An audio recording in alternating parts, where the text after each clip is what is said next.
go. Yeah. I'll call this meeting to order. I'd like to begin by acknowledging that we are in Treaty 1 territory and the traditional homeland of the Métis Nation. I'm Linda McFadden. I'll be your chair today. To my far left is Doug Marks, and my left, Ray Massacott, who are your panel today. The secretary is Katie Sutherland, and our assessor is Matthew Harley.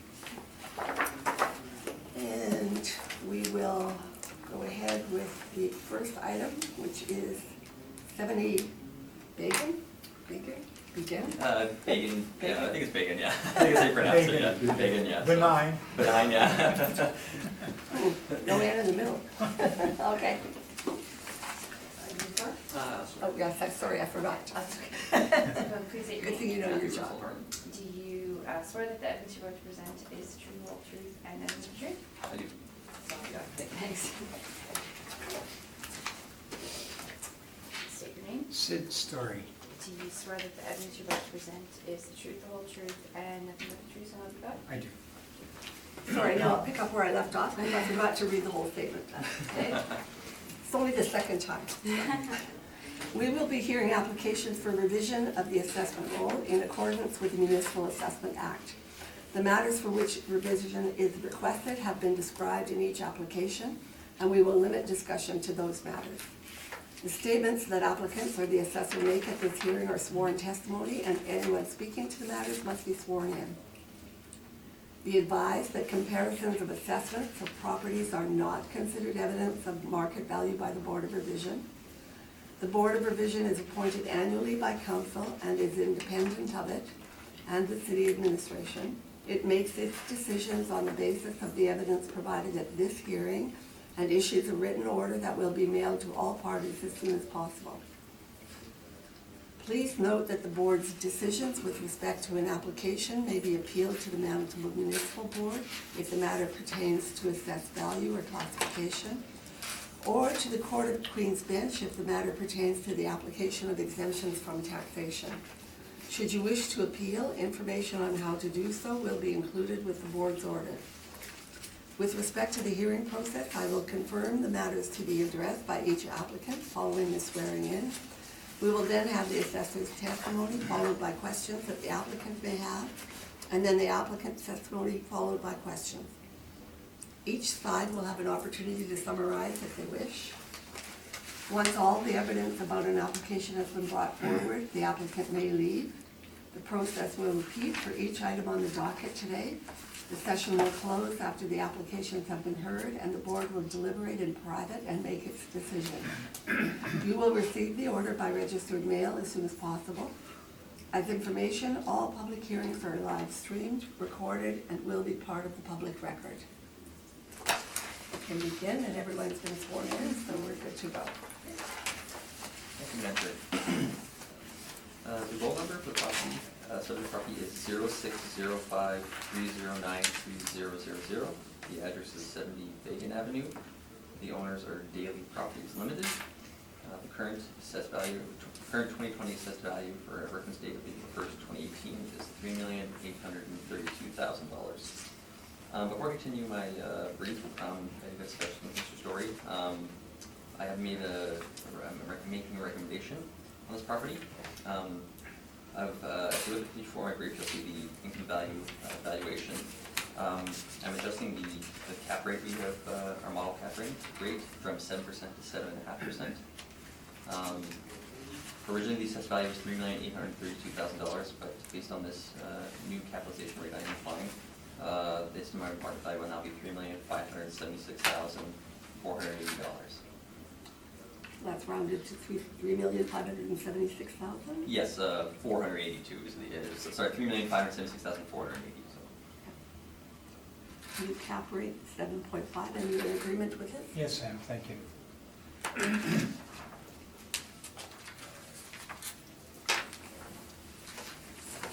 Okay. Second item on our agenda is 500 Berry Street.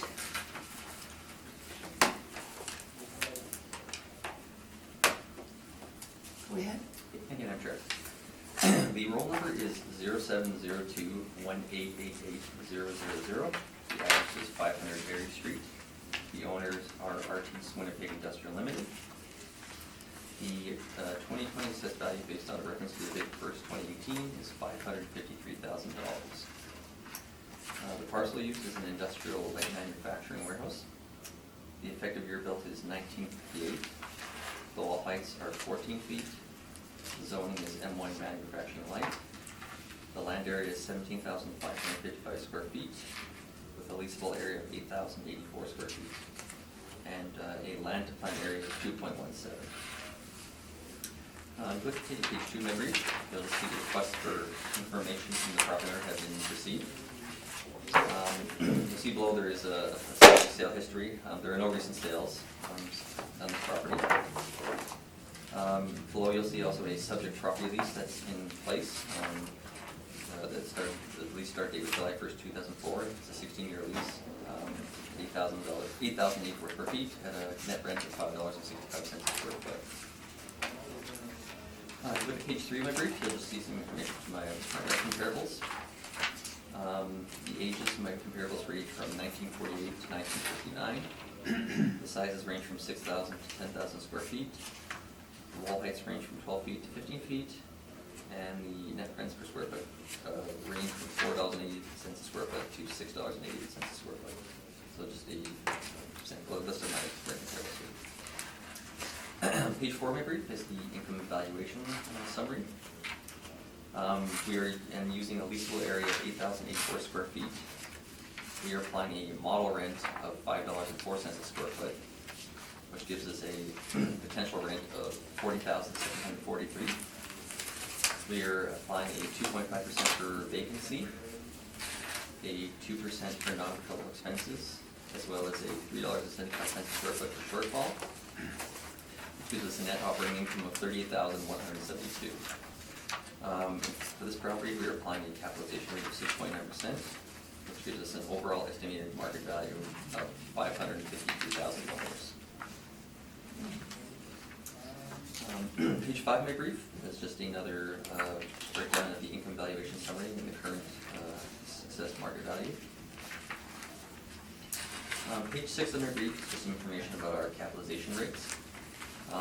The model cap rate is 6.9%. We have applied for this property. If you look at the City of Winnipeg's April 1st, 2018, 28th percentile, you'll see the 6.9% falls within the 20th to 80th percentile, so 60% of the properties within this age, size, and location of this type of property will fall within this cap rate. If you look at Colliers and Cushman Wakefield, you'll see our 6.9 falls within their range they have provided as well. And when it comes to our cap rates, again, our cap rates are based on variables such as size, age, location. So again, these are the factors that would influence our capitalization rate. So this is to derive the cap rate. That's mostly the inputs to be used to derive that. Page 7 of my brief is just some information about the municipal assessment excerpts. Page 8 of my brief is some subject photos of the subject property from various angles, one from St. Matthews, just to show where the property is situated on the parcel of land. Continues on page 9. You'll just again see the property where it's situated on the land. Page 10 of my brief is just some the parcel boundaries and the current assessed value of the property. And then page 10, you'll just see the subject property map where the property falls in relation to St. Matthews Avenue and Berry Street. Page 11 through 18 of my brief, 19 of my brief, are just the income expense mailer that the property owners provide us. So just to show that they are compliant, and we have just to show that the information was provided to us. Page 20 of my brief, just a little bit of background information that the assessment department has altered the approach. I'm sure the board has heard with the non-recoverable expenses that we are currently allowing at this time. At the bottom below, you'll see some more information on our cap rate evidence. As well as on page 21, you'll just see a sample of some capitalization rates that fall within the reference period. Again, these cap rates are just shown to illustrate the XR model, and just to further show that the cap rates that our model generates are good cap rates. page 22 of my brief, again, it's just a little bit of a breadth of information about the non-default expenses. Again, we're only allowing a 2% for non-default expenses.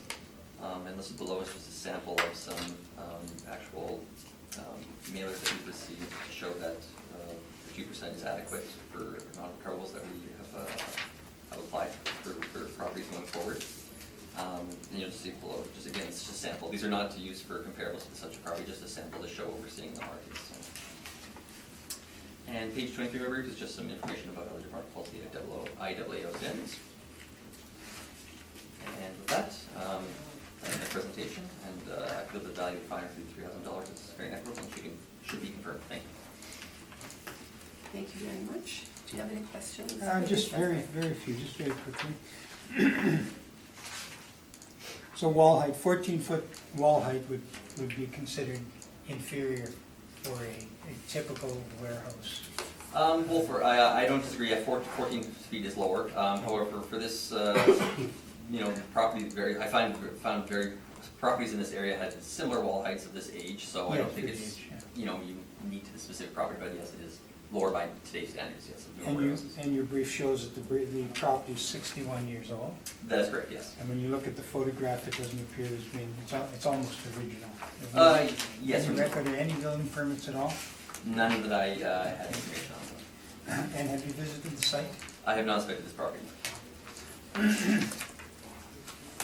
And you're aware that it was bought with a portfolio, and that's on your page 2, the purchase price? Yes. 23 million is certainly not this building. No. Yeah, it was a multiple sale. It's part of the 29 older industrial buildings. There's a portfolio set. Oh. Okay. And Ideal Sharping is the only tenant. No tenant. So it's classified as a multi-tenant industrial warehouse. But over time, it's evolved, so one tenant has expanded. Now he has a whole building. The whole space, yes. Yeah.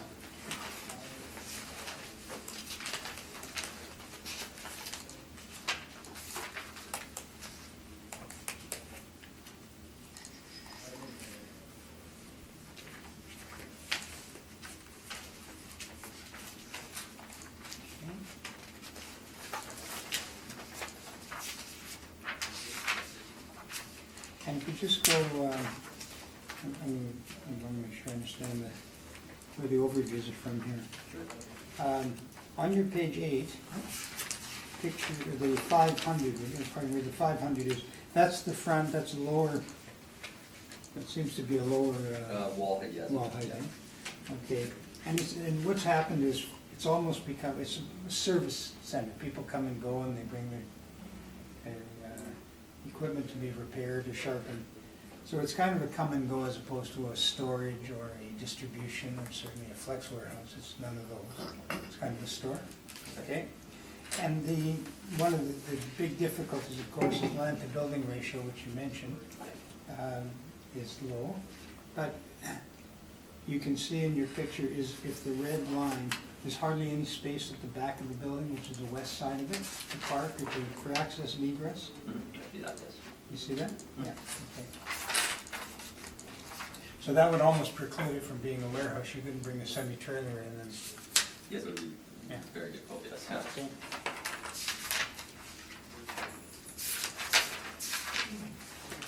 And then this is not, I'm going to ask you to go to,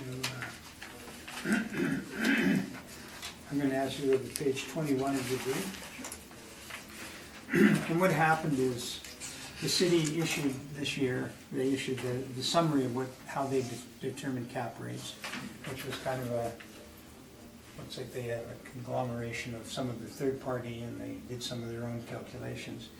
And this was sent out recently to all with all the briefs to show, and the expression is to explain to the taxpayer how the cap rate was developed. So if we look at industrials, you've got 4 that were provided. Are you familiar with any of these 4 properties? I know of them, I don't know the specifics of them. Okay, are you aware that 225 Watt Street, which is in the city cap rate study, as an industrial building, has an 8% cap rate, and is video seller, it's a video retailer. Familiar with that? I was not familiar with that, no. Okay. And 1100 Waverly is a large property, $24 million sale. 15% of it is exempt. It's an Aboriginal education center. Are you familiar with that? I was not familiar with that. So it's not a typical industrial property or a typical industrial sale, and is far, far larger than the subject, the leasable area, 138,000. So these are in there for what reason is this in the brief? Why did you put this in the brief? Again, these are just samples to show cap rates we're seeing in the market based on the reference date. So again, they're not used to be comparable to the subject property, so Okay. we're just samples, yeah, so. So if you were to look for an 8,000 square foot, almost a retail or a service department, the closest you would find on here would be 225 Watt Street, which is a video seller. Does that seem reasonable? Yeah, that's again, that's one of the cap And rates. it's sold with an 8% cap rate. Okay? And we won't go through the 5%. We're going to ask the 5% to be reinstated. The board, the panel, I think, is well aware of it. Yeah. And we're sure enough about it. Yeah, exactly. So those are all my questions. Okay, thank you. Mr. Moore? None for me, thank you. No questions. And I have no questions. Is there any summary needed? No, I think I'm Right.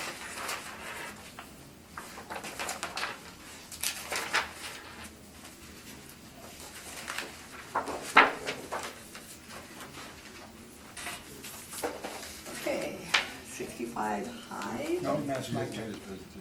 Oh, I get a turn too. sorry, you took so long You for had the too nice, question. you had too nice a break. I apologize. Oh, no problem. Okay, thank you. I'll just refer you to our brief.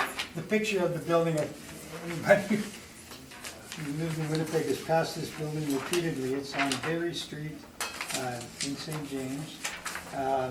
It's ideal sharpening, as you can see. This is the front looking, it's actually facing east, the back of it is west. The city, Matthew's confirmed to us that the land to building ratio is 2.17, which is typically low for a distribution or storage warehouse or flex warehouse. And the reason being you need turn radius for semis and whatnot. That's not the case here. It's a small tool place that doesn't require it, but it still classifies as an industrial property. The main thing is 58 years, and that was built in 1958. And it was bought as a portfolio. It is part of the artist's industrial portfolio that are deemed to be redevelopment opportunities. What that means is you're not going to see this building refurbished or put cosmetics on it. It'll likely be a redevelopment site, would be demolished. But because the tenancy is there and the tenant is paying rent, it carries on, but it's not a typical industrial property. It's almost more retail. And has that low land to building ratio. I'll refer you to page 3 of our brief, and you'll see what we're doing is the property is 8,084 square feet. It's all single tenant leased by Toro, or the Ideal Sharpening. And the city rate model driven is $5.04. We've accepted that. So you'll see the assessor's position is 504, ours is 504. The city is talking about a vacancy of 2.5, model vacancy. We're accepting that because there's only one tenant. We're asking that the 5% be reinstated because landlords, and Artis Reed is a large landlord, they have significant non-recoverable landlord costs in these properties. Even if you have a single tenant with a triple net lease, you still have real estate commissions, professional fees, advertising for new tenants that are non-recoverable, and they have to be recognized and have been by the city at 5% since 1994 and should continue to be. That's all I'll say about it. So we're asking for that. We're accepting the common area. The only thing we disagree on is the cap rate. Now these properties a property like this, an older property, is typically bought, if it's bought at all, if it transacts, is generally an existing tenant or a tenant who has an identifiable use for it. But it would be difficult to determine 6.9 just does not meet with the typical market cap rates for this type of building and this size of building, with the challenges of access and egress, ceiling heights, things of that nature. If you go to the next page, 4 or 5, that's just the city work up how they came up with their number. Here you get some more photographs. You can see the front cover, it's got grass, and here it's got snow. There's the back of the building. You can see that they have a man door and an overhead, or a couple. That's on page 7. Page 8 is, again, the back of the building. You see you could put a semi trailer in there. Page 9 is the corner of the building. It just gives you a sense. It's on a, Barrie is kind of a hodgepodge. As you get closer to Ness and Portage, it becomes residential. But in this area, it's this kind of neighborhood service area.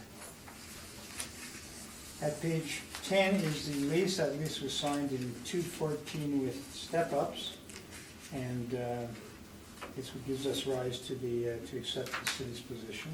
That seems reasonable. There's no vacancy, single tenant. If you go to our page 12 of the brief, this gets you to the cap rate for industrial warehouse buildings. We tried to pick, you'll see in looking at it, we tried to pick St. James and the northwest quadrant as typical. The year built's a very important thing. There's nothing in the list of the sales that happened that were from 1958 or prior. They're all newer than that, but some are fairly old. Site density is an important thing. It's the coverage on site, land to building ratio, sale price, etc., land size.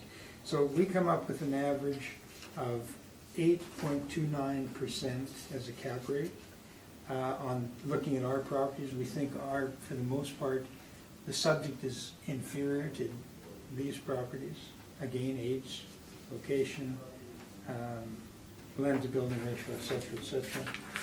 And just these are not what you'll hear Colliers talk about investment grade industrial properties, and that means that properties have to have a certain value. You won't see a property under probably $5 million in any of those Colliers cap rate studies, because these properties are not considered to be investment grade. A pension fund, for example, wouldn't buy them. Artists bought this thing as a kickstart their REIT. They bought this portfolio, and they also bought the ING portfolio. But it's not something that they typically would be looking at now. So we think the 8.5 is not unreasonable, as we think these are a little bit superior. And then you go to rents. Well, we're accepting rent, but we gave you the average rent. We find for this vintage building, the older buildings, there's a challenging ceiling heights, land to building. We're in this 5.13 ratio, so that works with the city's number. So I respectfully submit that the assessment be adjusted for the cap rate from 6.9 to 8.5 as is shown on page 3 of our brief. And that would result in a assessment of $426,000 versus $553. And that's my presentation. Thank you. Thank you. Any questions? I guess just one question. Just on page 12 of your brief, your cap rates you've shown here. Yeah. Again, I'm just noticing that the sale dates now, cap rates in these cases are quite a bit older sales, so are there no cap rates you could find within the sale reference period, I guess? Because I noticed they're quite Well, the old. sale dates are 13, 14, 15. We try to, there aren't many sales, just to start with, on this older type of building in that quadrant, there's very few sales. But there are a lot of old buildings over there, all around the airport and Logan and Owens Creek, et cetera, et cetera. So if we were doing flex warehouse, which is more than 20% finished office, you would have a great many sales, because that's what's been selling in that area. These are what we have going back. We try to use the 3 years prior to the reference date, so we go back to 2/15. This, because there's fewer, we use 14 and 13 in some cases. But you can take out, just pick out the more current, and that would be the 15s, and they're 10, that one is Poplar is a 2/15 sale, and it's, the cap rate's 10.44% reported. Okay, yeah, no, so I have just that. Thank you. Mr. Moore? None for me, thank you. Mr. Maffei? Yes. I'm assuming you don't have any actual expenses to support the 5%? We have them in the brief, I think they were, I just checked. You mentioned some of them, but just generally. Yeah, just what typical expenses are that are non-recoverable. And it's been acknowledged by the city that they are non-recoverable. But what they're suggesting to the board is that they're captured in the rent. In other words, they're part of the rent. And, no, I didn't, but the financials, you could actually go through here if you wanted to, on page 17 of the assessor's, of the assessor's brief. That's the financial statement. So if you wanted to, you can go through and you can take out the recoverable. You see this recoverable income is 19, but this is, seems awfully high, 19,000. The simple answer is I don't have it. I have them here, but you'd have to calculate and pull them out what's non-recoverable. And you'll see there, excuse me for 1 sec, you'll see there at line 6597-000, the non-recoverable accounting salaries is, I don't know if that's $843 or, yeah, $843.27. That's a non-recoverable expense. And then they're a public company, so they use IFRS, which is a different accounting system. They capture all of their costs in a pool, and then they do what's called a fair value gain. That's at line 7705000, fair gain on properties. So what they do is they take all of their costs, so the non-recoverables will go into that account, and then they do an appraisal of every property once every 3 years and adjust the fair market fair. It's just a different accounting for public companies, because the valuation of real estate for a public company in GAAP, which is generally accepted accounting principles. My background is I'm a chartered accountant, I know a little about GAAP. GAAP, the basic underlying postulate is everything's at original cost. And of course, that doesn't work with real estate. So there's an international accounting system that public companies are required to use, and ours is a public company. But those would be part of the non-recoverables as well in the fair gain on properties. So they're there, but you have to sort them out. Right, Yeah. so, okay, so. But typically what you'll find, where you do see the biggest in this particular portfolio, this is a large portfolio of properties, is in real estate commissions. But this lease, this is a single tenant who's been there, his lease was signed in 14, so he doesn't have any. No. So there'll be no, but there may be, if his lease runs out next year, they will probably have real estate commissions then that would be non-recoverable. And that's why they stabilize your non-recoverables for valuation purposes at 5%, because that's over the estimated useful life of the building, because it peaks and valleys with when the leases come due. And you don't feel that's covered in the 2% that's allowed, the 2% of expenses? No, it's not covered at all. That would be, what would the 2% cover? 2% is typically for structural things that you tell the landlord that you're not the tenant you're not responsible for. A landlord typically isn't responsible for the foundation or the roof or things of that nature. It's called structural. And that's what that's been, That's what the 2% is for? that's what we believe it is as agents, yeah. It's all my questions. I have no questions. Any summary? No, we're fine. And now we can move on to 60 High Street.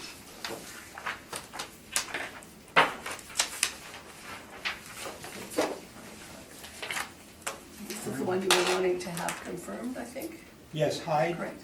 So if Confirmed. you could read the roll number and turn it into the record, please. Thank you, Madam Chair.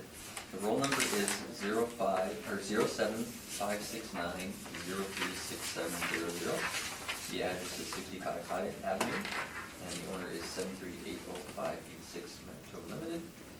The 2020 assessed value for the based on the reference date April 1st, 2018 is $745,000. Thank you very much.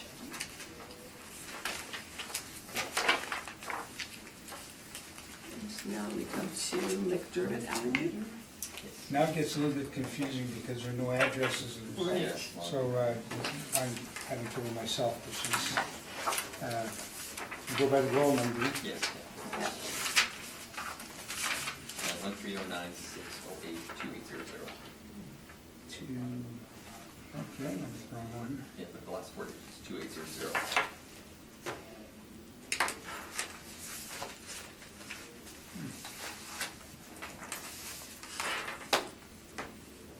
Oh, 2800? Yeah.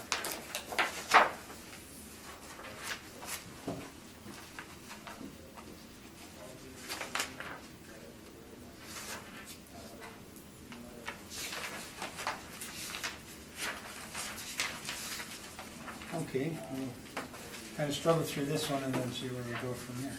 Okay. Okay. Thank you. The roll number is 13096082800. The address is McDermott Avenue, there's no actual number. The owner is Winnipeg Harvest Incorporated. And if you look below, a little brief explanation. There's two classifications. Now, since Winnipeg Harvest is a charitable organization, they are exempt up to a certain portion for, they don't pay school tax. So that's why I've listed the breakdown. The overall assessed value is $381,000. However, they're only paying school tax on $107,000. So, but for municipal taxes, it's $381,000. So that's the assessed value we're talking about at this point. So I just want to give you a little background on that. The property type is Bindu, or vacant industrial. Property is zoned M2 manufacturing general, and the land area is 37,555 square feet. If you look at page 2 of my brief, you'll just see a photo of the subject property, where its relation to on McDermott Avenue. Page 3 of my brief is just some information about the zoning. Again, it's known as M2 manufacturing general, and below is just a little description of what M2 manufacturing the zoning for the type of parcel. Page 4 of my brief just shows the valuation summary. Again, this was just the vacant land, so we're just listing our land of $381,000. There have been no recent sales on this subject property. If you look at page 5 of my brief, this is a list of my land sale comparables. My land sale comparables range from 18,521 square feet up to 41,179 square feet. You'll see below the zonings, they're a combination of M1 and M2, M3 for zoning. Below you'll see the land influences these comparables have on. And below, further below, you'll see the sales details. So you'll see the sale dates, and the sworn values and sale prices of my comparables, as well as a list of the actual sale price per square foot these parcels of land sold for, which range from $8.79 a square foot to $21.60 a square foot. For this property, we are using a model rate of $10.15 a square foot. That multiplied by our land area gives us again the land value of $381,000. Look at page 6 of my brief. You'll just see some some images of my comparable sales. Page 6 has comparable sale 1 and 2, and page 7 has my comparable sales 3 and 4. Just some overhead images to show the property parcels of land. Page 8 of my brief just shows information for the classification liability allocation. Again, as I had stated, since it's Winnipeg Harvest, they do receive they don't pay school taxes for this particular parcel. So we've broken it down into percentages. So 72% of the property at 27,000 square feet, that's the $274,000 they're not being taxed on for school tax, whereas the 10,515 square feet that they are being school taxed on that. Now the reason why is because there's a certain portion based on the Municipal Assessment Act, that you're allowed, that charitable organizations are allowed to be exempt from. Oh, great. So. The total amount of land is what you're. Exactly, yeah, so yes, it's roughly about 2 acres. 2 Anything- acres, Yes, so anything 1.2. past that, yeah, I'm Yeah. sure as you're aware, yes, so. Understood. Yeah, so that's just the breakdown of that. In page 9 of my brief, Tanner just some information about the Municipal Assessment Act reserves. And I just threw in from pages 11 to 14, just some information of the Municipal Assessment Act and where the school taxes can fall under that. So. And that is my presentation. And if you'll be valued at $301,000 fair net road, and should confirm. Thank you. Thank you. Any questions for these? Yes, and I'm not familiar with the charitable aspect. I didn't think that's what this was about, but we'll get to it in a minute. Have you visited this site at all? I've not visited the land. And it's located, to the best of your knowledge, it's located on Winnipeg, between Winnipeg and McDermott, and it's being used by Winnipeg Harvest. That's correct. And Yes. they own it. Yes. And you have no record of any sale. I do of not have that a record land. of sale, no. Is it possible that land was donated to them? I am not aware of that exactly. So. Do you know what activity happened on that land? Other than I can tell there's some parking, other than that I'm not sure. Okay. You're not aware that they teach people how to farm, how to grow vegetables and whatnot? I am not aware of that, no. And I was of the, and I may be wrong, but I thought that's why they were education exempt. But not- They wouldn't be exempt just because they're not for profit. Well, based on exempt from school taxes, if you look at page 13 of my brief, actually, I kind of like highlighted it here. I think it's 13, yes. Let me just see here. Let me try to get one. If you look in the red here, Yeah. subject to section 25 and 26, real property is exempt from taxation for the school tax purposes of the real property. And if you look by under E, is owned or held by a trust and is used by a charitable organization primarily for the purpose of giving relief or assistance to aged, indigent, or sick persons to maximum exemption.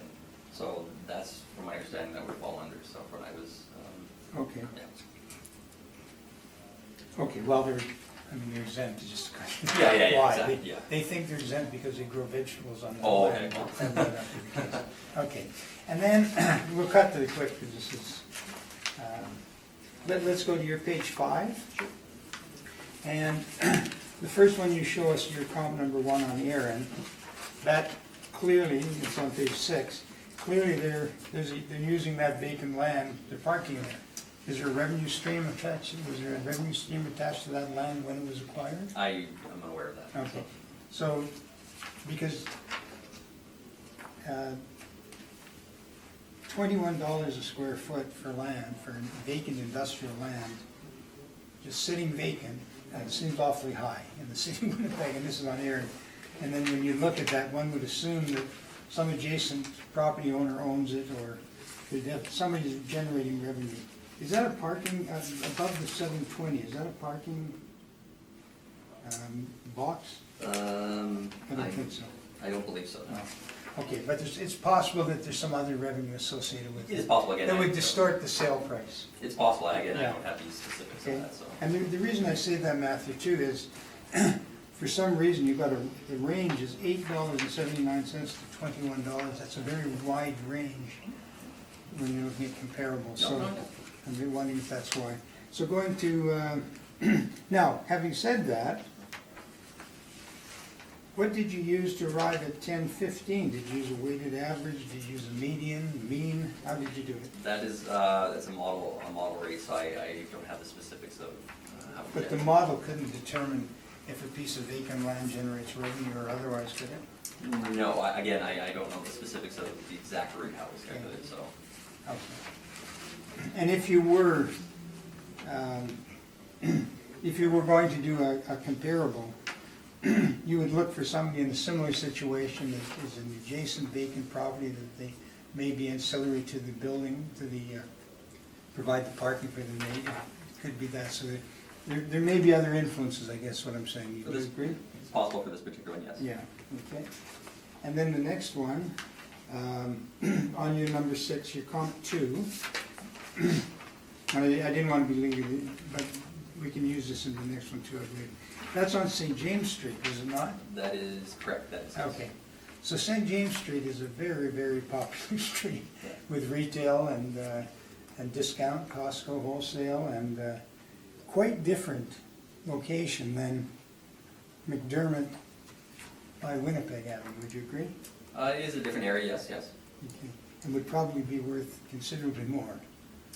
Yes, it's possible, yes, yes. Okay. Okay.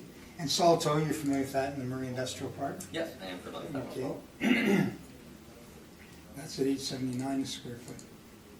And the Murray Industrial, the Salto Crescent is where MacDon and whatnot and K-Tel are, and they're very nice. And are you familiar with that? Yes, I'm industrial familiar with park? the area, yes, I am, Okay. yes. And it's probably, as an industrial site, probably, would you agree it's probably superior to McDermott and Winnipeg Avenue? It isn't, yeah, I guess, it is more predominantly a higher industrial area, yes, yes. And it's at $8.79 a square foot. Let's look at it from that.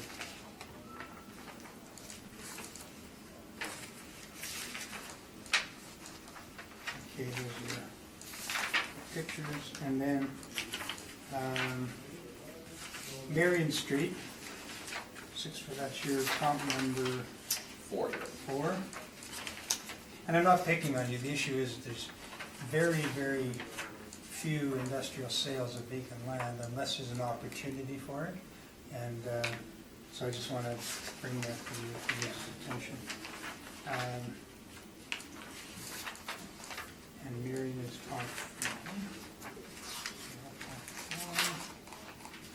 And that's kind of an irregular shaped parcel on Marion Street? It is, yes. It Okay. is, yeah. And this is,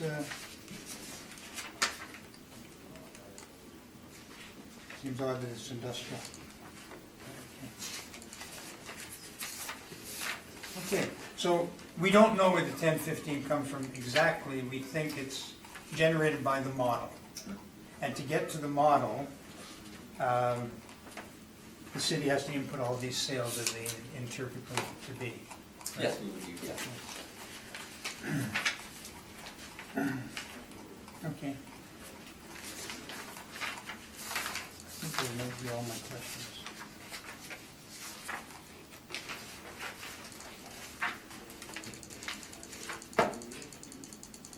Okay. I'm fine, thank you. Mr. Marks? No, my question, and yeah, pass, thank you. Answer. I have one question. The model factors in the location, does it? Yes, we have like influences that would, again, things like, if it's close to a rail line or if there's no water, sewer, those are influences that would affect the overall rate, so. Or where it's located in the city? Yeah, and the location would be another one, correct, yes, that's correct, yes. That's all my questions. Other question? And I have no further questions. Okay.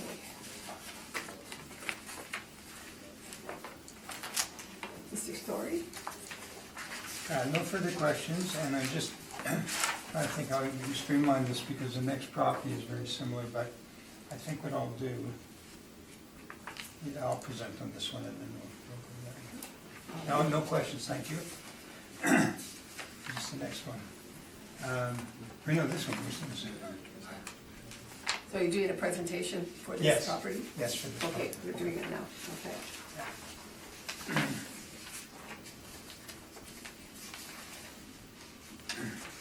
So if we go to, it's a very brief, the briefest of briefs.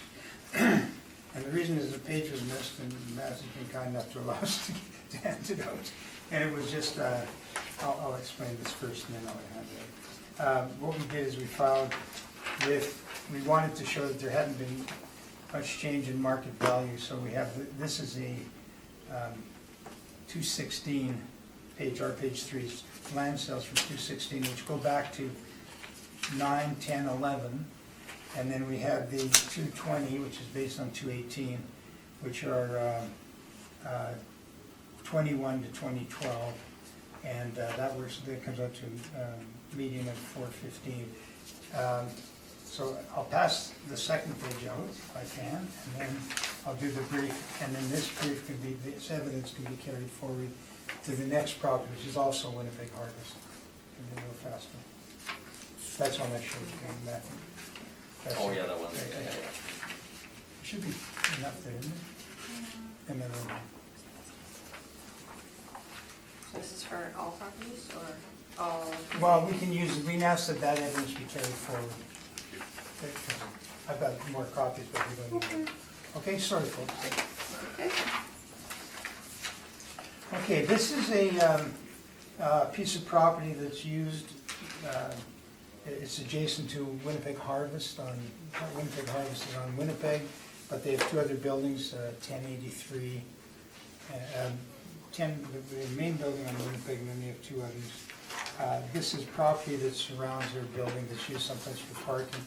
Part of this site, our understanding is, and you can see it when we've got some pictures, when you go there, that they do some gardening and whatnot, and they grow some vegetables. And I thought that's why, and they think that's why they're getting exempt, but it may be because they're not for profit, and they've interpreted under the indigenous and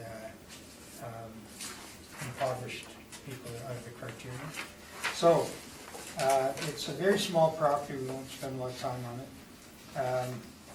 If we go to page 3 of our brief, these are land sales, and again, trying to find land sales, vacant industrial. We had 4 that we thought were probably reasonable, and you'll see that they're in the, go to the very bottom, second from the bottom, 543, 216, 293, and 571. And they're all approximately the same size. They're from 209 to 211. They're sales that came about because of, we believe somebody identified a use for the property. If you take the handout, that takes the same thing. These are similar sales, but more current. And there aren't a lot of sales in vacant commercial properties, vacant industrial. But this is that last, I didn't put on there, but the weighted mean on there is, for the initial package is just over $4 a square foot. This one is an average of $4.56, median of $4.15. We're suggesting that the average be used here, which is $4.56. The city is high, I believe, for that property at $10.15, and we believe it's partially driven by properties that may have other income sources. So we don't have a lot, other than we're asking that the property be considered in the 456, 415 to 456 range for a market rent based on location. One might argue that some of these are even superior locations, and the number is still $4.50. St. Boniface Industrial Park, we're all familiar with that. Mission Industrial, Mission runs just north of, just east of the city. Marion, we know. So they're all pretty good locations. They're probably superior to the subject, but not nearly as inferior as some of the comps that were used, because they have their own. So we're asking for we use 456 as a request on that one, and then when I do the summation on all there's 5 or 6 land properties, I can maybe just wrap it up in a summation. Can you tell us what the value is that you're asking Yes, then? yes. I noticed that there's a slight 456. difference in the size of the land. Yeah, there's 37,555 square feet according to the city. And 37,569 according to your brief. Okay, so the city will be right, I'm sure, on that. Right? Land doesn't grow. So we're saying 36,555 at 456, the high amount.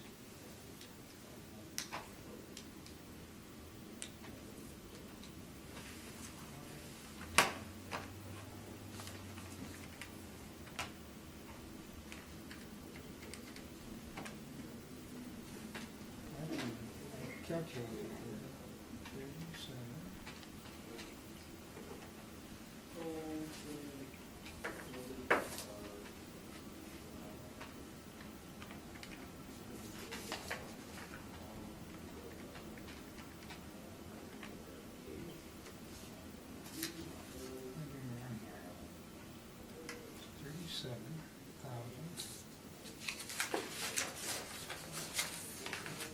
You should capture it, I think mine's on the first. 171,250. Where'd you get? 171,250. Yeah, that's not right, but this is off the one. 171,250. That's what I had, it just looked low. Okay. But I'll accept it. Thank you. And again, just, this Winnipeg Harvest, so it's not, these are people driven. They're a very interesting organization. I'm very impressed with Any questions for the applicant, Mr. Harlan? Just I guess one question, I just looking at your comparables, so I noticed these are all quite older sales, like 2011, 2010. Yes. So was there nothing more recent you could find? or- 212, the last one is 212. And I also noticed too, like 3-year comps 2, 3, and 4, it says current use industrial warehouse, is that, like, that's the current use, so it's sold as vacant at the time, I'm assuming though, I guess then, or? Well, what happens is, we look, in our experience, when there's a sale of vacant, even residential, when there's a sale, we immediately look at it to see what it's used as now. Because if these were built with a development, bought with a development opportunity, even what's paid is maybe overstated, it appear to be overstated. So in other words, a condo can be built when there's 65% sold. They typically build them then. So we look at it after, because that land might have been worth more than just straight raw land, because there's an opportunity that went with it. So we know that in these properties, 3 of the 4 have had development after they were purchased. Okay. So, which means that what the person paid for it might even have been overstated, because he's also paying for that opportunity. Okay? Okay, no, just all the questions in there. Mr. Mark? Yeah, just on the lands that you're using as comps, what is on those properties now? What is on them? Yes. Industrial warehouses, 3 of the 4. 1 is still vacant, and that's since 2011, and that's 1329 Niagara. And you see INWWH warehouse, those 3, that's comp 2, 3, and 4. Right. They're, since being sold, they've been developed into like warehouse space. Thank you. Mr. Matheson? For all of these comparables, like you've mentioned, they're all old. You haven't tried to time adjust the sale price? We don't time adjust industrial, because industrials generally are, the reason they change in value is because they're rezoned. That's one of the big reasons they change in value. They're not really, are not dictated, the value's not dictated by time. They're dictated by opportunity. So we purposely don't do a time adjustment on anything other than residential. That's all my questions. No, I have no questions, but I would just point out, Mr. Story, if you look at the picture on page 2 of the accessory 3, and you look at the amount of garden, it's clearly not 78% of the land, which is what they're being, Yeah, no, I Yeah. never suggested. Yeah. well, I know you didn't, but it Yeah. just No, it's suggests to me just that that that's we, not the reason, but, Yeah, what happens is they have a lot of volunteer, and some of the administration people, Yeah. assistants are volunteering. That's Okay. what they thought it was for. okay. Thank you. Thank you. Is there any summary required? We'll do one at the end. Okay, fine. So the next one is, 1924 Winnipeg. Yes, that is correct, yes, yeah. Okay, Mr. Harlan, anytime you're ready. did you see 1094? 1094 Winnipeg, yeah. 1094, sorry. I think I missed there. Second degree. Yeah, I just need to. Sure, yeah, no problem. Just-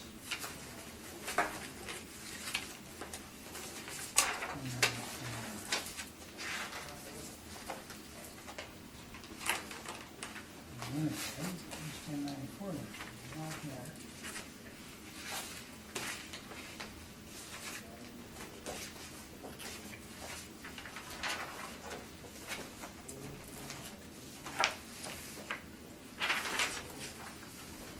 Sorry.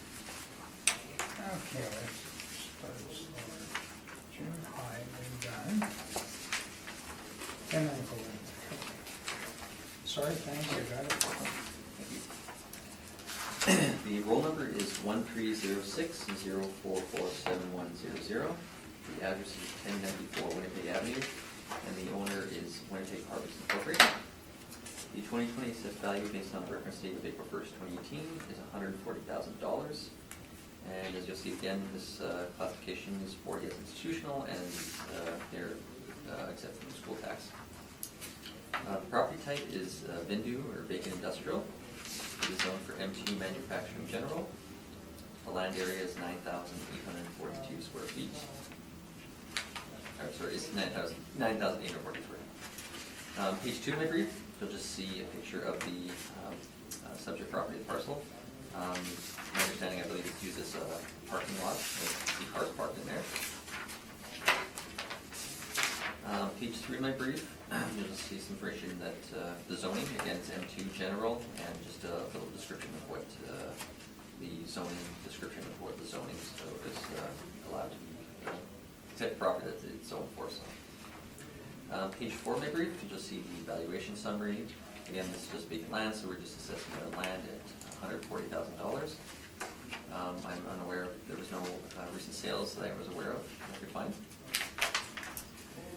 Page 5 of my brief is just some of my land sale comparables. My comparables range from 7,776 square feet to 11,537 square feet.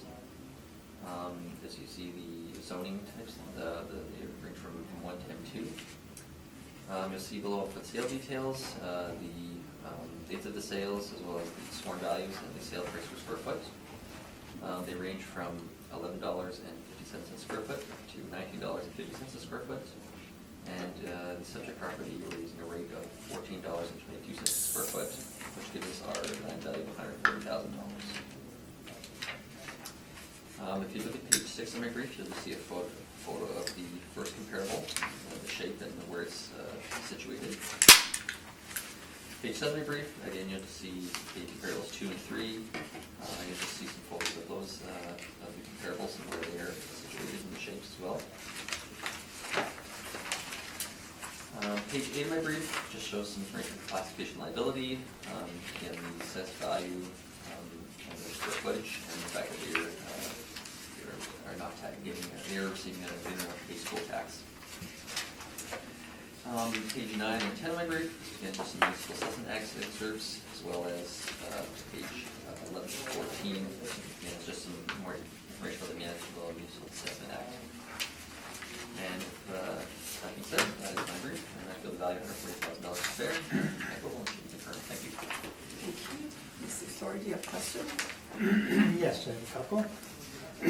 If we go to page 2 of your brief, that appears to be a parking lot, correct? Yes. Okay. And there's no sale recorded as recent That I know. that you're aware of.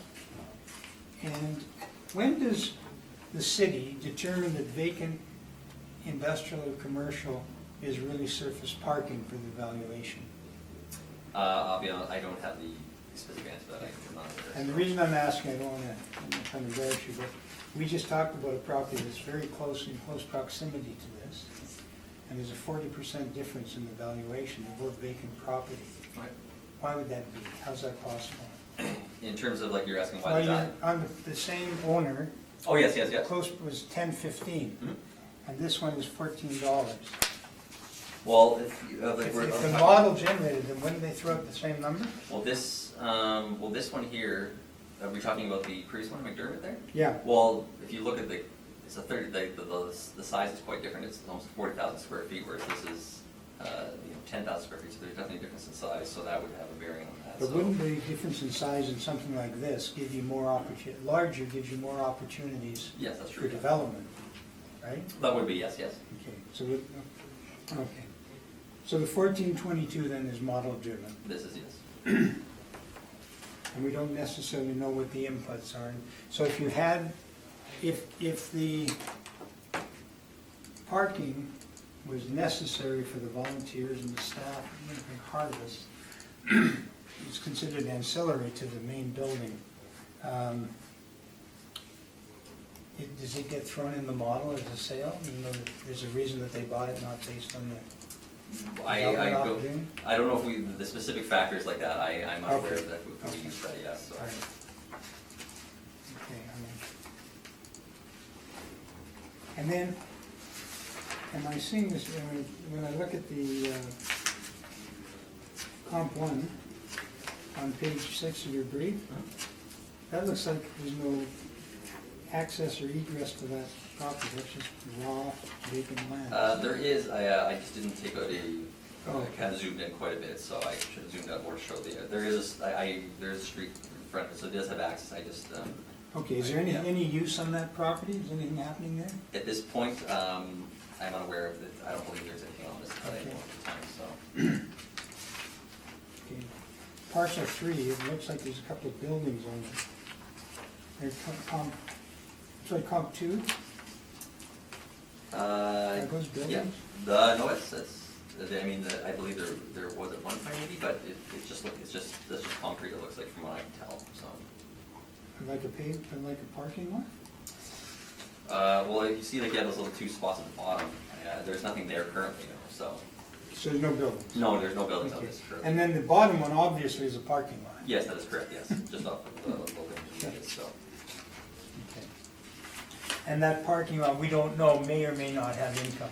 Again, yes, I'm not aware of that, so. And it may be bought as a parking lot, because this is on It's on, Marion? it's on Logan, sorry. I On zoomed Logan, in too 2020 close. Logan is right by 2 flex warehouses, 2061 and... Yeah, I'm aware of the area. Okay, so that's a pretty attractive location. Okay, we won't reach up on that. And those would be all my questions on that. Thank you. Mr. Marks? Nothing for me, thank you. Mr. Marks? No questions. And I have no questions as well. Okay. If you'd like to go ahead with your brief. Yes, it's very simple, it's a very small property. So we're just, same arguments we had before, we've gone and looked at some sales and based on the location, and we're at 456 as a market rent, and I think that's reasonable. I think we have to be very careful in using comps that have sales that have other opportunity, i.e. parking. They're probably not it's known as a true value sale. So I would ask that we do the 456 on the same, another, again, Winnipeg Harvest property. They've got, this is all no school. This one's the classification, there's no school tax. I would ask an assessment of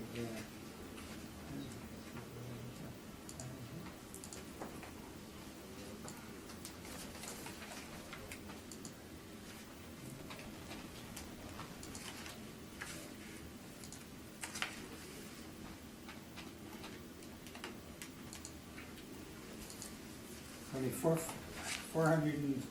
45,000 rounded, we'd ask the assessment. Okay. Using 456, which is in our previous, and we carried forward the average.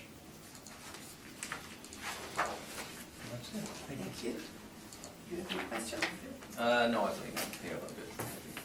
Mr. Marks? No. Mr. Mathcon? Just clarification, I think you made a comment saying if it's used as a parking lot, it's more valuable? Yes, what happens is, in downtown, for example, Yeah. the parking has a market rent. It's $113 a month, and it's capitalized. So if you were to look at having a revenue source, when you get outside into we call it the Beltline, or outside the suburban, this is probably $50 or $55 a month would be a typical market rent because of where it's located. So they have a potential revenue stream that others may not. For example, that one we looked at that may or may not have access and egress doesn't have any revenue stream. Nobody bought it because they know that they can hold and hope for appreciation and have a revenue stream for a few years. So you have to look at those sales. And it's what gives rise, interestingly enough, to what we talked about earlier, is that there's this wide range. And Matthew's a very diligent young man, he's not trying to fool anybody. He finds $21 a square foot, and he finds $8 a square foot. That's an awfully large range, and it's because there's other elements come into it. speculation, sometimes they buy an option and they buy the property at a slightly inflated price once they've met their conditions of their, whatever it was that gave them the option. So typically, you would pay more if you had a use for it than if you didn't. When I look at the picture, it looks like that lot is being used as a parking lot. It which? It is being used as a parking lot. Yes, absolutely. Yeah, that's what I'm saying. You have to wonder about He those needs the things. subject mark, sorry, Would the they be subject more line. toward then? The subject subject? topic, yeah, the picture shows Yes. here that it's full of cars. Yes, Yeah. yeah, So it is being used as a parking lot. yes, it is. Yeah. Wouldn't that give it more value?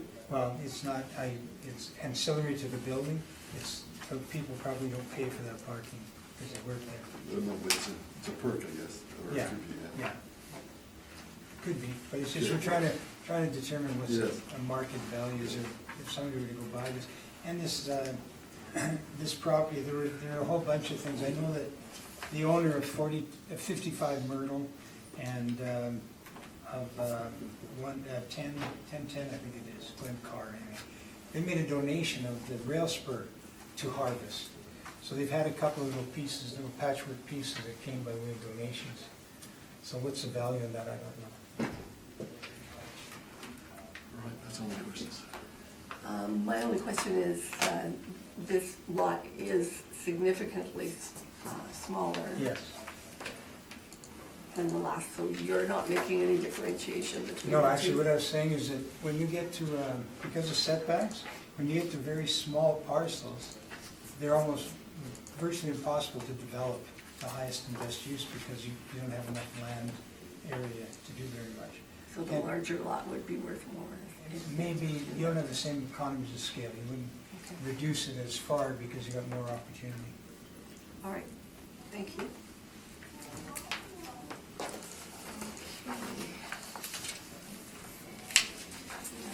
So we're on adjournment? No, Winnipeg? Winnipeg Oh, Avenue. another Winnipeg? Yep. Oh, yes, right under it, so.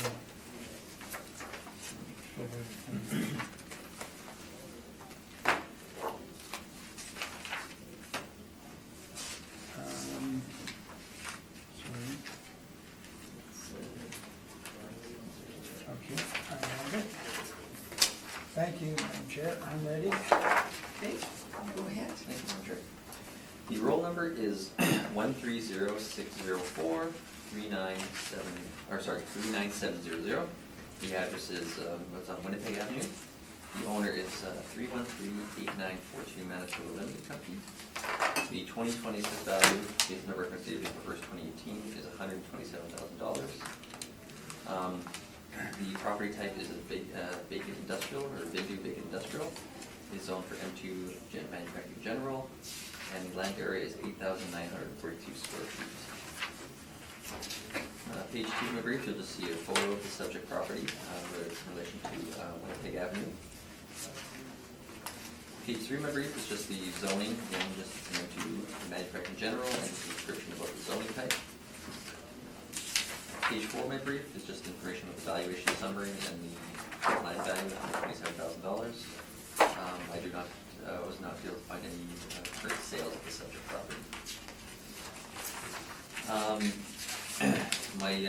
This subject property is very similar in size to the last property we've spoken with, so I think the comparables are very similar. Again, they range from 8,723 square feet up to 18,521 square feet. To the zoning, range from M1 to M2. Sale dates, you'll see the dates of sales and sale details, as well as sworn price. And the sale price per square foot range from $10.14 a square foot up to $21.60 a square foot. If you look below the land valuation, you'll just see we are using a model rate of $14.24 a square foot, which gives us our $127,000 for our land assessment value. Page 6 of my brief, again, some of my comps 1 and 2, I believe we've seen these ones previously. And page 7 brief, you'll see comps 3 and 4, just some photos of those comparables. Page 8 of my brief is just information about classification liability, the prince area, and the assessed value of $127,000. And page 9 and 10 are just some information about the municipal assessment act reserves. And that's my presentation, and it was $127,000 fair, and that's a little super. Thank you. Thank you. Any questions, Mr. Story? Are you aware if this is used for parking or not? This one, I'm not entirely aware of these for parking. I mean, There's lots of cars parked next door. There is, yes. I don't see any on the subject. no, I believe, I think that might be next door. I think that might be next door to the other one. Actually. Yeah, it is. I believe it is, yes.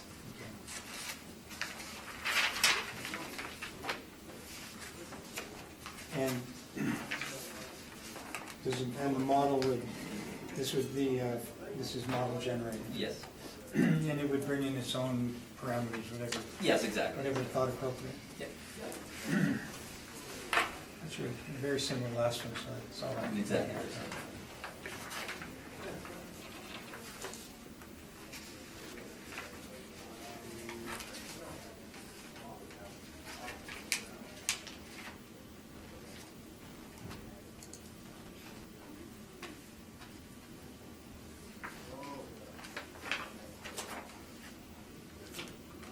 Do you have any further questions? No, I'm fine, thank you. Okay. Mr. Mark? Yes, what is the proposed use of this property? I don't know at this point, I'm unaware of what it is being used for. My assumptions would be it is a parking lot. Again, I don't know the exact specifics of what's being used on the parcel at this time, so. Okay, thank you.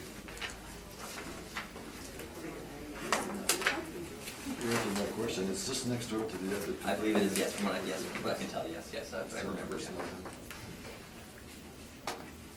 So again, the difference in the rate is related to the size? Yeah, again, like Yeah, economies okay. of scale, right, larger, smaller, so yeah. Understood.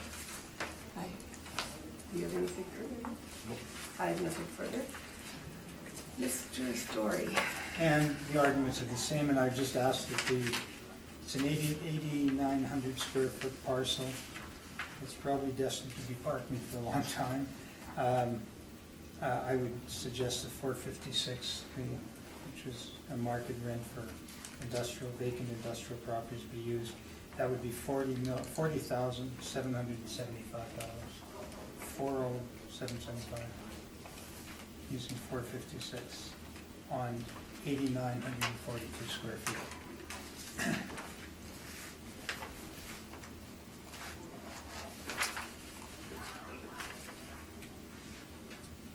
Okay. Do you have any questions for Mr. Story? I don't have a question, no,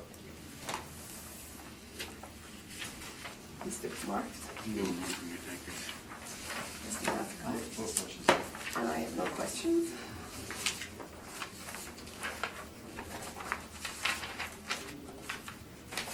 Moving on to You want to know address? Yes, it's roll number Elaine. 3,500, roll number 2. Yeah. A little bit.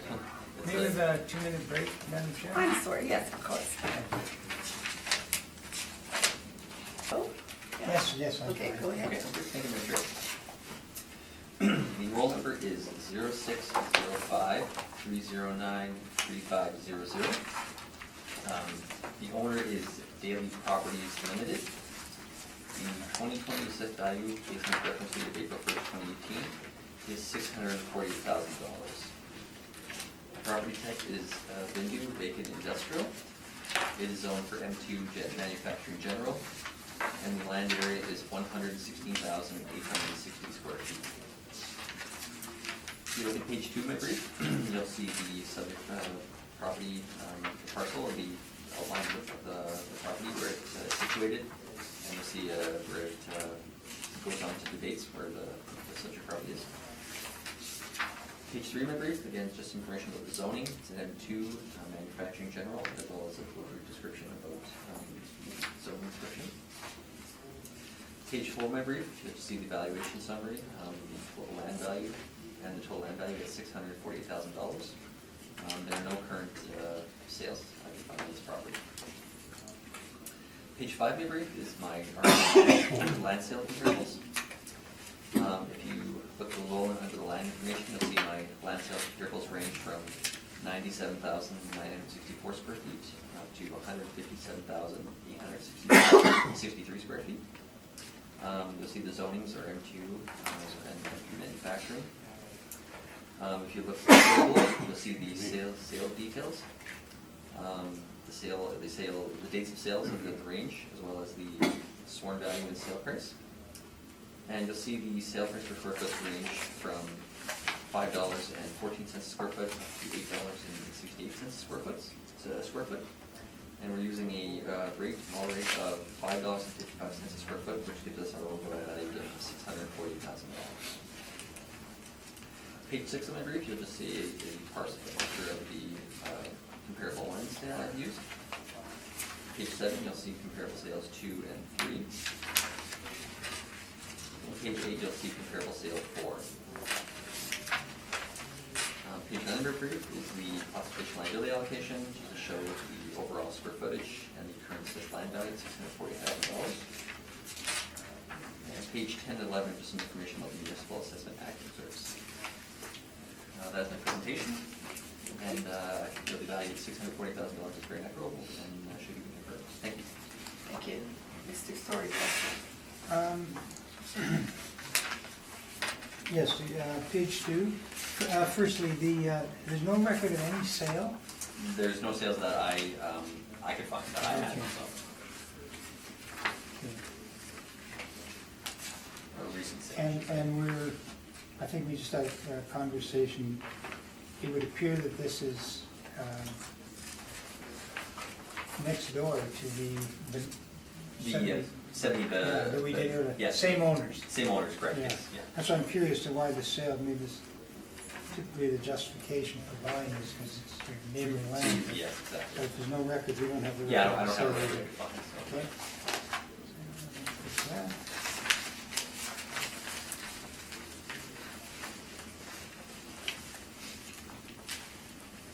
Are these lands serviced? Oh, they have to be, St. Barnabas Industrial Park. For my comparables, are you asking, sorry, or is the site itself serviced? or- Site itself.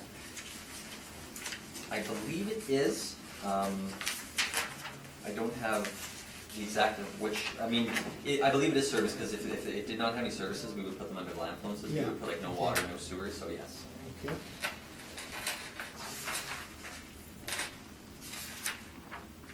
So it's quite different than the this is a problem, it's quite different than the industrial properties on McDermott or Winnipeg. Oh, yes, this is, yeah, these are more. And this is yeah, 2.7 acres. Quite larger, so.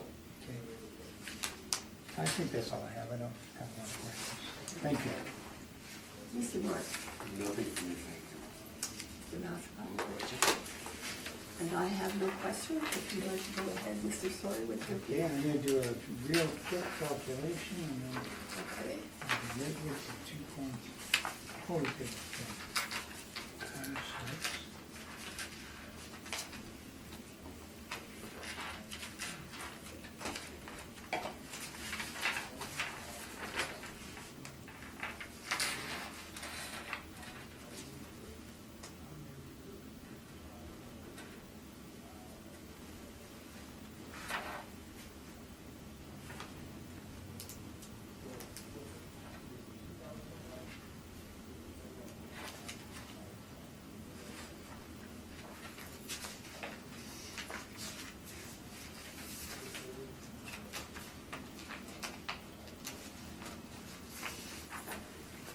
I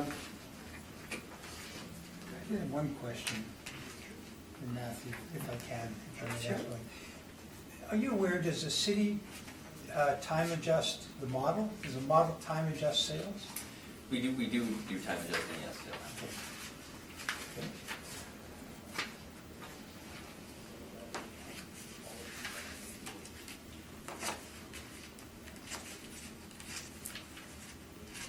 So we have a situation with, this is our presentation now, so Okay.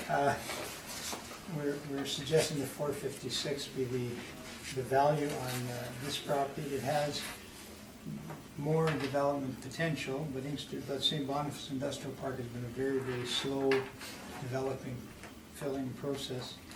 So we're going to suggest to the board that the $4.56 in our comps be carried forward, be used, and that would result in an assessment of $530 2,881 rounded to 533 as opposed to 648. And it's all kind of the same arguments as before, so that makes sense. So that would be my presentation. Thank you. Yep. Any questions? No, I think I'm good, thank you. Any questions, Mr. March? No, thank you. Mr. Massacott? No questions. And I have no questions. Midland? Yes, fine, Midland.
Are you ready, Mr. Story? Oh, yes. Oh, go ahead. Yeah, sure. I'm sorry, I was ready. The roll number is 13003-155700. The address is 5 Midland Street. The owner is 563-1166 Manitoba Limited. The 2020 assessed value, based on the purchase date of April 1st, 2018, is $249,000. Property type is a new vacant industrial. It is zoned for M3 manufacturing. That should be heavy, it's not general, apologies. Manufacturing heavy. And the land area is 55,047 square feet. Page 2 of my brief, you'll see in highlighted in red, you'll see the subject property in question and the shape and where it's allocated on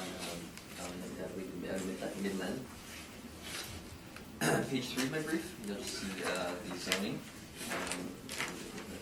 M3 manufacturing heavy, and this is a description of the heavy manufacturing zoning type. Page 4 of my brief, you'll just see the current land value, the valuation of the current land value is $249,000, and there are no recent sales on this subject property. If you look at page 5 of my brief, you'll see my rent comparables. My rent comparables range from size of 59,995 square feet up to 148,406 square feet. You'll see the zonings range from M3 to M1 for manufacturing. And you'll see below the land influences on my subject comparable, or on my comparable properties. And below you'll see the sales details of the sale dates as well as the sale prices and the sale price per square foot. They range from $3.16 a square foot up to $9.13 a square foot. And we're using a rate for this property of $4.50 a square foot, which gives us an overall given land value of $249,000. If you look at page 6 of my brief, you'll just see some photos of the comparables 1 and 2 sales, and the aerial views of them, the shapes. And page 7 of the brief, you'll just see another landscape comparable of a similar shape to the subject property. Page 8 of my brief, you'll just see again classification, liability allocation, current assessed value, and square footage. And page 9 and 10 gives you some more information about the municipal section tax reserves. That's my presentation. I feel the value of $220 is very equitable and should be confirmed. Thank you. Thank you. Questions, Mr. Story? Yes, just a couple. So this is vacant, there has been a sale recently on this property, you have no record of a sale? Or, I believe, well, I believe it was a post-reference sale, however, that was Oh, it was 2019. I believe it was 20, yes, I didn't put that in because it was post-reference, it was 2000, I believe it was 18, but it was later in 18, I believe, so. Or, I mean, unless you're, maybe have the more up-to-date information than me, but. Well, I know it was bought by Harris to complement his building across the street, because he bought Okay. the building across the street. Okay, so there was a sale, but... I'm sorry, I didn't put in there, I don't have the exact value of the sale Okay. though, so. Okay. But it would not have been considered in, when the model. Both referenced, it wouldn't be considered. We wouldn't consider in that case, Okay. no. Thank you. And I'll just, the thing that jumps out, if we go to page, am I in questions now, or? am I- Yes, questions, yes. No, those are my questions. Sorry. Mr. Martin? Just one. Your subject property, what does it compare best to in comparable? In terms of, I would have to say that they're the best out of the ones I chose, I found. Comparable 3, it's very similar in size, however, that's an older sale. Comparable 1, it's not manufactured M1, so probably it would be closer probably to the comparable 3, Okay. based on those factors, yeah, so. Thank you. Mr. Northcott? No questions. And I have no questions. And if I can just do a quick follow-up to that. Sure. So what it amounts to, you're suggesting that the best comparable is $3.16 a square foot? That is best comparable, but I don't know if you noticed, if you look at land influences, you'll see that this site has contaminated soil, so that does have a bearing on the sale price. So Okay, in fact, it was then the contaminated. model knows that? Yes, that was a, Famous model? it's an influence we put in, yeah, that would affect that. It's also next door to City Dump, or City Hall. City Dump, used to be called City The one Hall. on, the Used to be one, called City Dump, it's now called something Hill. oh, the one in Marion, yes. No, not there, and the Or subject, which one? subject is right. Oh, the below. subject, you mean, oh, sorry, yes, correct. Okay. And so you come up, your overall conclusion is that the market value on this industrial property is $4.52 a square foot. Yes. But we have similar property, kind of a similar location, it's not very far to Winnipeg Harvest. And Winnipeg Harvest's suggestion should be $14 a square foot. So we really have to look at how this, what Well, inputs are going in the model. True, however, this is like, if you look to, it also has like, it's close to a rail line, and its shape is quite different than that, so that would definitely have a factor in that we can use that line. So- Yes, absolutely. But overall, your conclusion, to the panel member, you suggested third, and the 452 is what you're using. but Yes, that's correct. We're suggesting for a higher amount. Those are my questions. I think we're finished questions, so you can put that. Okay, thank you. I'm losing track.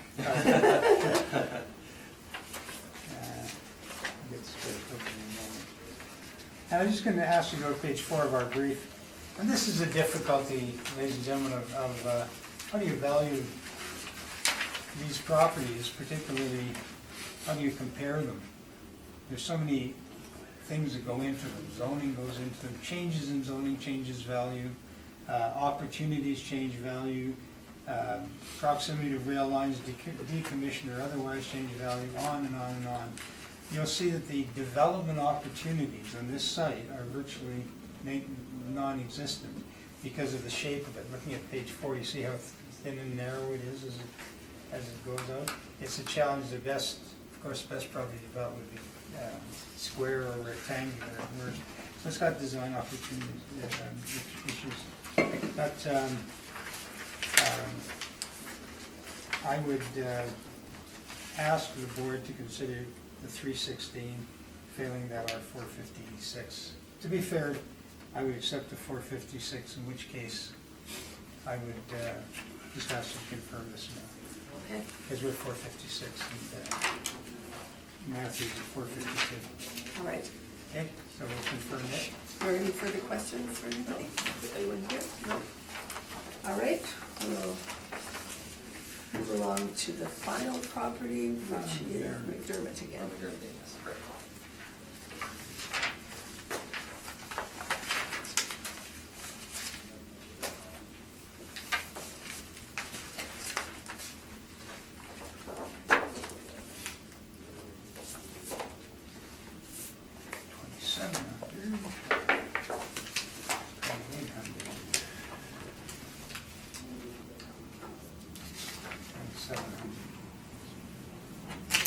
Okay, You good? yeah, I'm ready, thank you. Engulfed in paper. Yeah. Mr. Harlan? Thank you, Madam Chair. The roll number is 1309-608-2700. The address is on German Avenue. The owner is Winnipeg Harvest Incorporated. The 2020 assessed value, based on reference date of April 1st, 2018, is $498,000. I'm just going to just state that this one is fully taxable, as I had stated before, up to a certain portion of area, up to the square foot of land. When they get over that portion, they don't no longer receive the tax exemption. So the reason that being the case is, I'll kind of show you just a little brief description. If you look on page 15 of my brief, it's kind of shows a little photo. I have like a kind of like a red outline of the properties. These are all of the properties? These are all like the two. Understood, yeah. So basically the reason why is because the two parcels below are the buildings, and the one behind is that one we had spoken to earlier. So those total areas equal over 2 acres or 87,000 square feet. So this particular property, since it's over that, that's why it's taxable at this point, because it's only exempt up to a certain portion, which would be the 0.81 hectares. So, Thank you. just with a little background. So, the property type again is vacant industrial. It is zoned for M2 manufacturing general. The land area is 50,966 square feet. Page 2 of my brief, you'll just see a photo of the subject property. Again, it's next door to the previous one we had spoken to.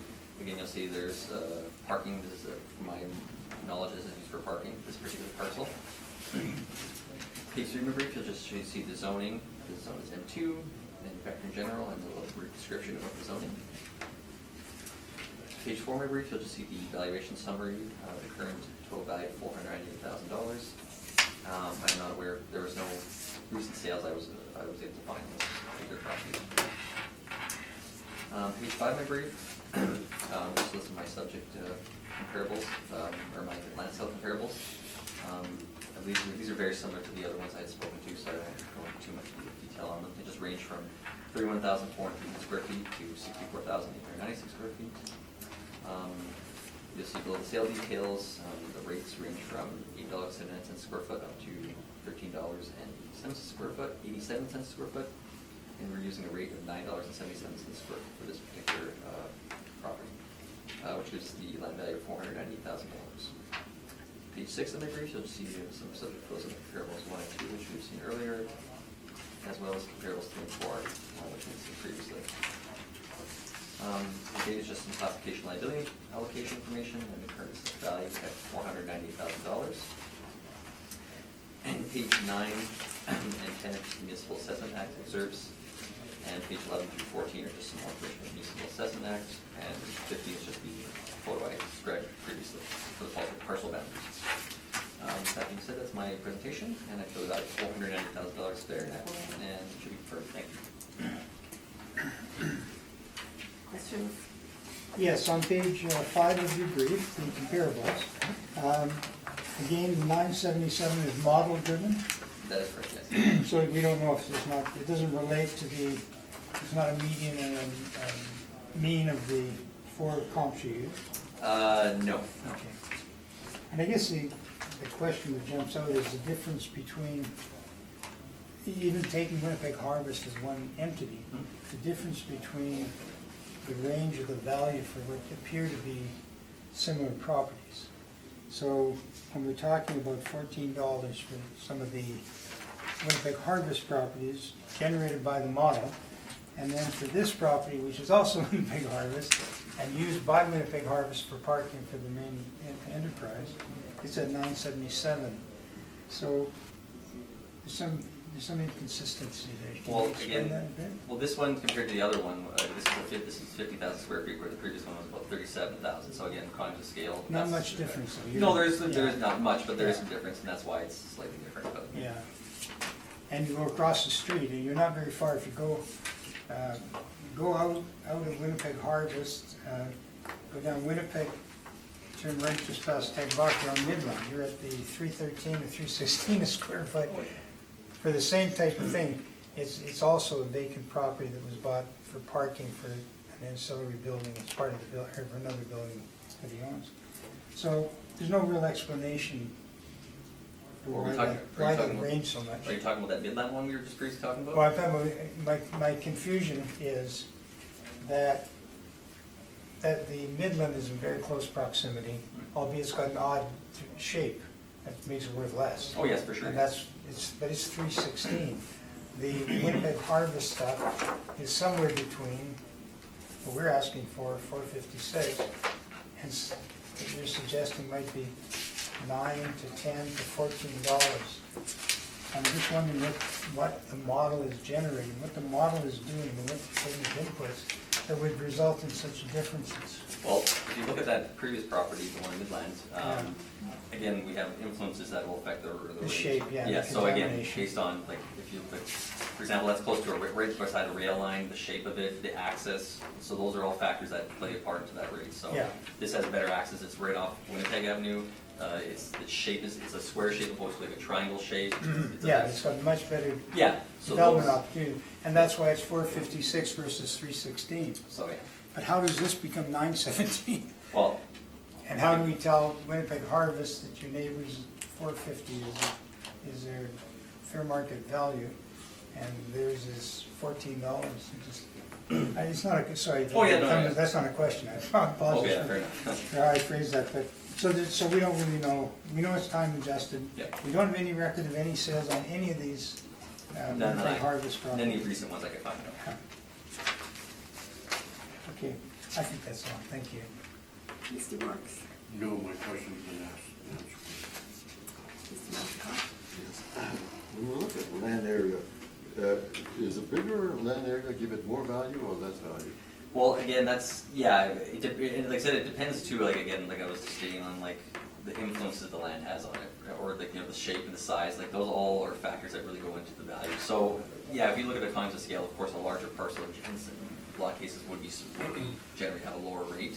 So, A lower rate. it could, it kind of varies, yeah, it could, yes, in that case, yes, so, but, But in the case of Winnipeg Harvest, it seems just the opposite. yes, in this case, yeah, again, the reason that Giznet one has is like, again, like I said, I think it's a lower rate is due to those influences that are location, access. But again, too, like a lot of the information, like I said, our model generates these values, but we base like our model is based on actual sales in the markets. That's how we actually calculate our rates. So we're not just, I should have maybe stated that previously sooner, I got caught up, but yeah, we're not just like, we actually use actual sales in the market to determine our model. So yeah, we put those sales in our model, and then we generate it based on things like influences, like, oh, how big is the land, like, does it have contamination, the size of the shape and the size, those are all influences that affect the rate. That's all. Just to be clear, though, the Winnipeg Harvest ones, we're looking at 3. Yes. The 2 larger ones are 977 and 10 something, and the smaller one is 1422, is that correct? Yes, that is correct, yes. That's correct. Yeah, So the 2 larger ones are close? yes, that's correct, yes, yeah. Close in size? Close in size, And yes. the smaller one is the one that has the higher rate? Yes, that's correct. Which is consistent with what you just said? Yeah, exactly, so yes. Is it? I thought it was Yeah. the opposite. Sorry, I think I got confused there, yeah, I meant, yeah. Oh, the smaller one is worth more per. Yeah, that's what I meant, sorry, I was getting a I little. heard the Yeah, I know, opposite. you're right, I was maybe overthinking. That's why I asked the question. I thought we were confused. Yeah. I have no further questions. Summary. Oh, do you Oh, yeah. to No, make I'm your fine, thank you. presentation? I'm fine, just carry forward the same arguments, the same. So we're doing, 456, So what are and you the looking ask for? was I'm looking for 232, 400. Round to 230, 232? 230, no, go higher, 233. 232, 400. Rounded, All right, 456 a square foot. all right. Questions? No, I have no questions there. Questions, Mr. Marks?